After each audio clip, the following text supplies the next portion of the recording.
Gumawa ako ng sarili kong pampatay mismo para mas mura. Siyempre titipid ako. Hindi sa ito ang ginawa ko. So ito ang ingredients natin. Una, kailangan nyo ng dishwashing liquid. Okay?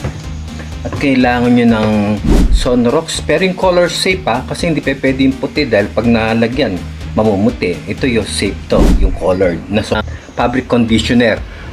Last of course, kailangan mo ng spray, no? Tapos yung, hindi itong lalagyan dito andan. Ang kailangan mo lang dito itong spray saka yung tubig. So pupunin mo lang itong tubig, 500 ml siguro to. Alin mas sa tatlong mauna, paano siya sasangkapin, ano? Para mabuo mo yung pampatay. So ang kailangan mo dito, mauna mo ilalagay ito. Itong kalahati nito, hanggang dito may guhit to dito. So pupunin mo yan, pupunin mo siya dito ng dishwashing liquid. Dishwashing liquid muna ilalagay mo, no?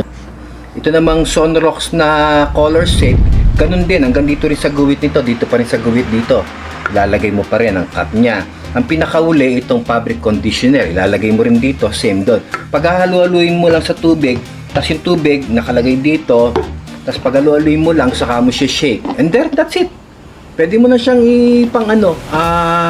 pampatay ng langgam. Actually, pag tinignan mo, this is 3-in-1, no? Itong ginagawa kong 3-in-1 para makatipid kayo.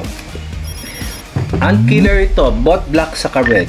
At the same time, disinfectant to at freshener kasi mabango yung yung fabric conditioner eh. So makakatipid na kayo. Ginagawa ko naman yan, ang ini-impart ko yung knowledge pero libre, hindi na ako nagbebenta. No?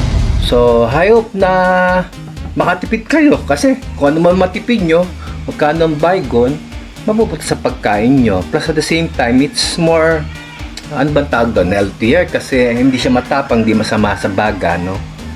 So that's it. Thank you. Subscribe, like, and share. Thank you.